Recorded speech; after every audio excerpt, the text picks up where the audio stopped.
Привет and welcome to lesson 57 of my Russian language course. I'm your host Dmitry Slomov, and today we shall talk about Russian food. I'm going to tell you about most common and typical Russian dishes. If you are visiting a Russian restaurant, you are most likely to find many of these dishes in the menu. I shall tell you about these dishes one by one, and I shall write their names in Russian.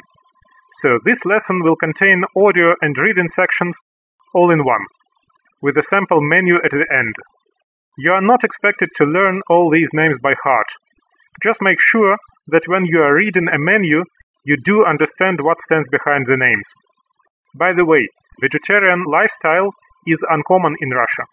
Most Russians are meat eaters, and traditional Russian dishes are based on meat.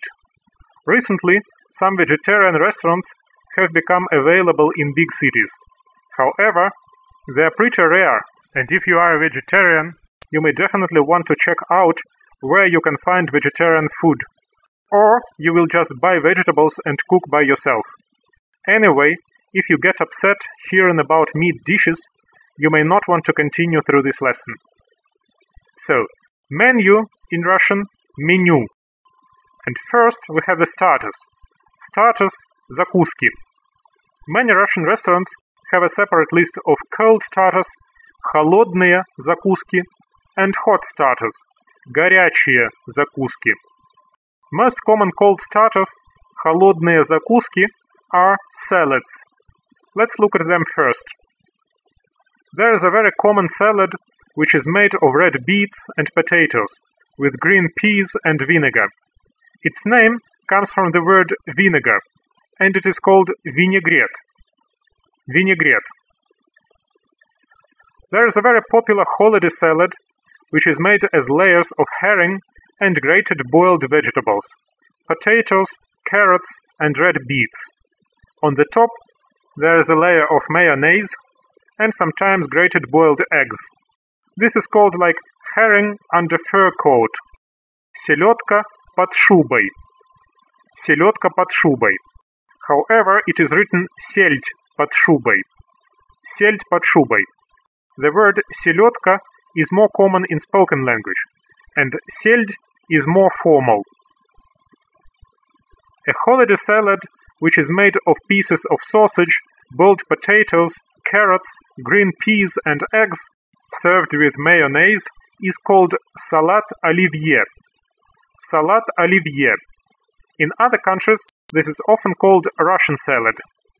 It was named Olivier after the French cook, who was the first to introduce it in his restaurant in Moscow a century and a half ago. Salad Olivier is one of the most popular dishes during holiday meals. A meat jelly, холодец. Холодец. It is cold, thus холодец. Salads are more or less special or holiday cold starters. Now let's consider more common, everyday starters. Here we have sour cabbage. Cabbage is processed in some special way to become sour. Cabbage in Russian, капуста. And sour cabbage, or to be more precise, soured cabbage, квашеная капуста.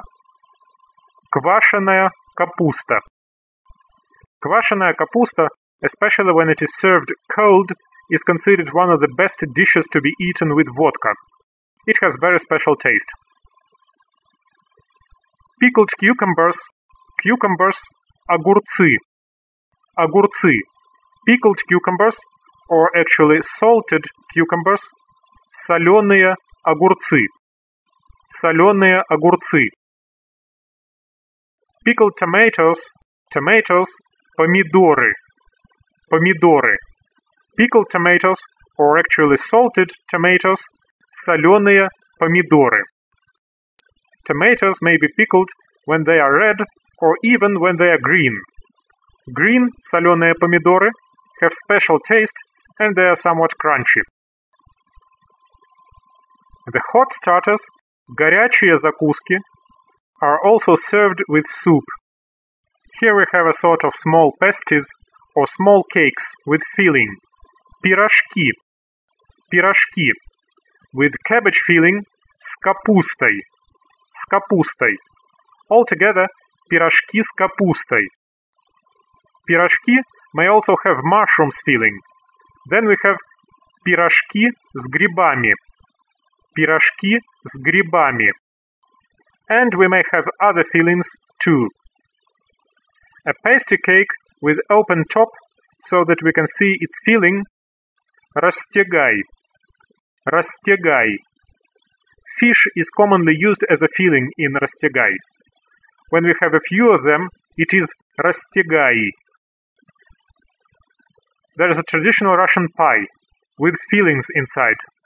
The peculiarity of this pie is that inside it there are layers of fillings, usually meat. Layers are separated with pancakes, all inside the pie. It is called кулебяка. Кулебяка. Russian pancakes, блины. Блины. The difference between ordinary pancakes and блины is that блины are thicker. Блины may be served with sour cream со сметаной. Со сметаной. With jam, с вареньем. С вареньем. With caviar, с икрой. С икрой. And with other things. One little note about caviar. Although this is a very delicious and symbolic Russian specialty, vast amounts of caviar are obtained illegally, and this leads to extermination of certain types of fish. According to Russian newspapers, 90% of black caviar, черная икра, in the Russian market is illegal.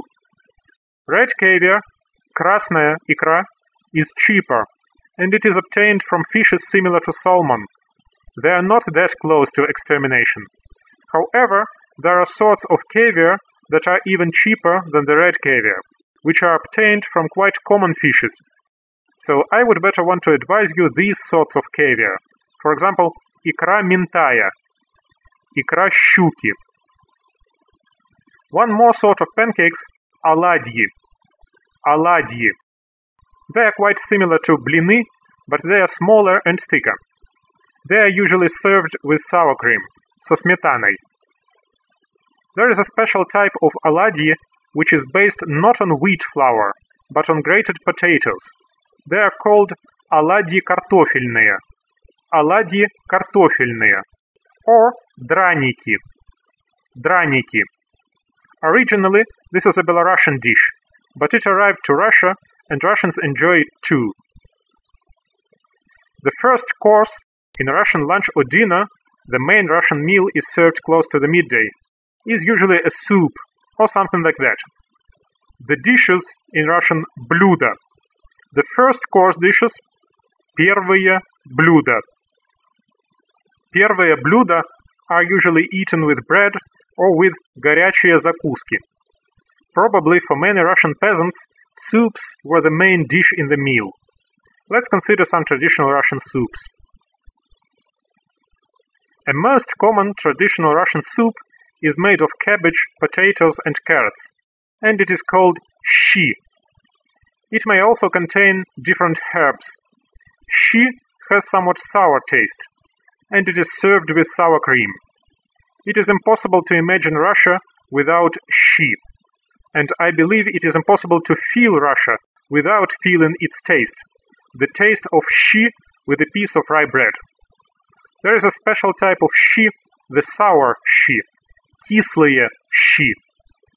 Кислые щи are made of sour cabbage, квашеная капуста. They have very special sour taste. Finally, we have a sort of щи which is made with red beets. It is called borscht. Borscht. Borscht arrived from the neighboring Slavic nations, the Ukraine and Belarus, but Russians like it too. On the basis of pickled cucumbers, соленые огурцы, a soup which is called рассольник is made. Рассольник is usually salty enough, and it is also very special. There is a soup that is actually a salad made of boiled potatoes, eggs, meat, and fresh cucumbers. Then, this salad is covered with kvass, a sour drink made of rye bread, or with a Russian type of yogurt, kefir. This soup is called okroshka. окрошка. A fish soup is always called уха. Уха. No matter which fish is used, it is always уха. And we have the second course dishes. Вторые блюда. The most common Russian вторые блюда are meat, fish, and chops, or cutlets. In Russian, котлеты. Котлеты. I would want to tell you about a few special types of meat or cutlets. Cutlets made of chicken, they are named after a count or an earl whose cook made them for an important guest of his lord. The count's name was Пожарский, and this sort of cutlets is called котлеты пожарские.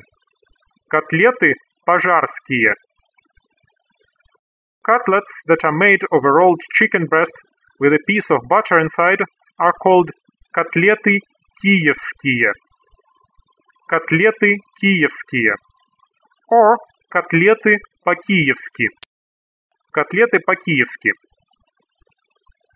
Beef that is cut in thin stripes and stewed with pickles, this dish has a name of the lord or the chef. Строганов. So it is called мясо по-строгановски. Мясо по-строгановски. Or бефстроганов. Бефстроганов. Fish in Russian, рыба. Рыба. It can be fried. Then it is called рыба жареная. Рыба жареная. One more extremely popular Russian dish is made as pieces of meat packaged in thin dough or paste. It is called пельмени. Пельмени. It is somewhat similar to the Italian ravioli or to Chinese wonton or dim sum. Пельмени are usually served with sour cream. In addition to sour cream, black pepper and vinegar may be added too. There are many types of пельмени, for example, Siberian style. Пельмени сибирские. Пельмени сибирские. They are sold in supermarkets, frozen, and one only has to boil them. Or people may make them at home.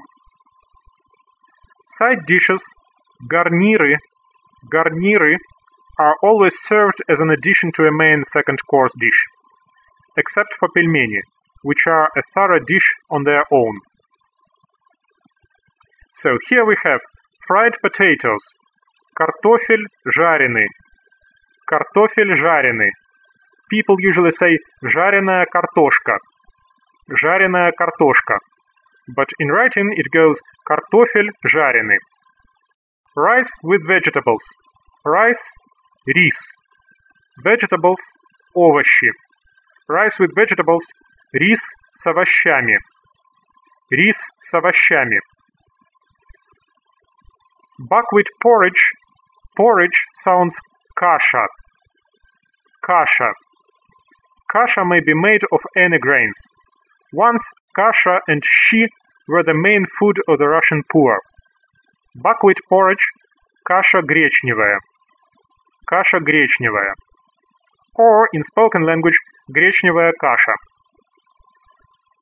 Finally, we are getting to desserts. In Russian, десерты, or the sweet dishes. Сладкие блюда. Here we have the following dishes. Thick pancakes with honey. Thick pancakes, блины. Honey, мед. Мед. So we have блины с медом. By the way, don't try to call a Russian girl мед, like honey in English. This is not a form of address in Russian, and she will not understand what are you meaning. Thin pancakes, in Russian, they are called блинчики. Блинчики. They are really thin. Filling is placed on them, and then they are rolled. There may be different types of fillings. Meat, Russian curd, cheese, tvarog, jam, варенье, and so on. As a dessert, we may have блинчики с творогом, блинчики с вареньем, and as a hot starter, блинчики с мясом. A sort of pancakes that are made of curd cheese, сырники. Сырники. They are usually served with sour cream. со сметаной, and they may be served with jam, с вареньем. A sort of пельмени, but with sweet filling, usually with cherries, is called вареники. Вареники. This is originally a Ukrainian dish. Today it is very common and loved in Russia too. Cherries – вишня. Вишня. So we have вареники с вишней. Вареники с вишней. A sort of semolina with nuts and dried fruits, it is called каша гурьевская. Каша гурьевская. The count or earl, whose family name was Guryev, bought the chef, a peasant named Zakhar Kuzmin, and the chef cooked kasha guryevskaya for the Count Guryev and for his guests. And we have ice cream. Мороженое. Мороженое. And we have a pie. Пирог. Пирог. And we have a sort of open pasty cakes with curd cheese filling. Ватрушки. Ватрушки. A meal is supposed to be finished with a drink. The traditional Russian drinks, напитки, are as follows. A drink that we know already, квас. Квас. Kvass is made of rye bread. It is sour, and it may be considered as a sort of non-alcoholic beer. A sort of soup made by stewing fruits. The stewed fruits, компот. Компот. This is one of the most common drinks, especially for finishing the midday meal. Another drink, it is somewhat jelly-like, and it is made of fruit or berry juice with starch added. It is called кисель. Кисель. Кисель is very common too.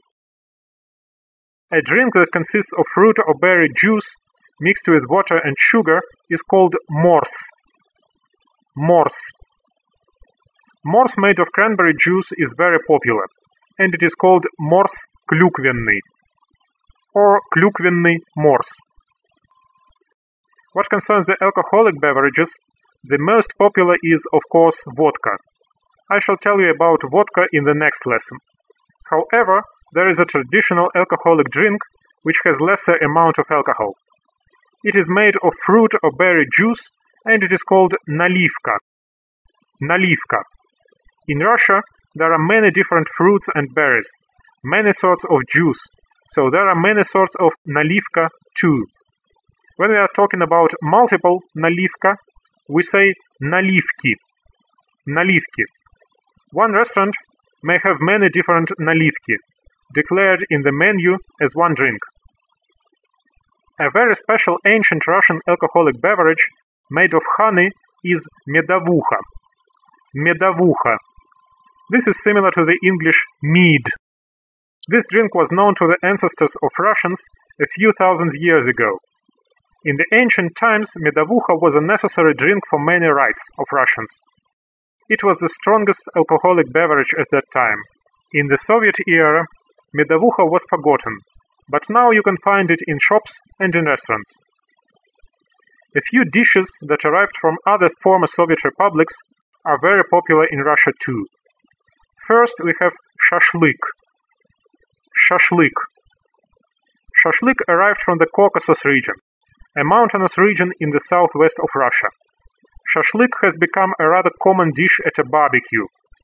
Whether at the yard of a summer house, dacha, or in the forest, Russians often do barbecue, and shashlik is the main dish there. Moreover, shashlik may be also served in common restaurants and in specialized restaurants, those that cook Caucasus food. For example, we may have a Georgian-style shashlik. Shashlik грузинский. From the Central Asia, we have a dish that consists of boiled rice stewed with pieces of meat. It is called plov. Plov. Carrots and other vegetables are often added to plov too, but rice and pieces of lamb meat are the main components. We may have Uzbek-style plov. Plov Uzbekski. There is a dish that originated from a peninsula of Crimea, which now belongs to the Ukraine. It is a sort of a flat, pressed envelope with meat inside. It is cooked in boiling oil. It is called cheburek. Cheburek. And if you have many of them, it is chebureki. Chebureki are often sold at streets as snacks. Well, I believe that now you have some insight into today's Russian cuisine. Please pass through the list of dishes below and see that you can tell one dish from another. I would recommend you to pass through each group of dishes and just look for the differences between them. For example, shi and borscht are both first courses, or soups made of vegetables. But borscht has red beets, and shi doesn't have. Or in pirожки с капустой, the filling is closed, and in rastegai, it is open, and so on. And if you get to a Russian restaurant, I would advise you to try these dishes. So, see you in the next lesson, and bon appétit!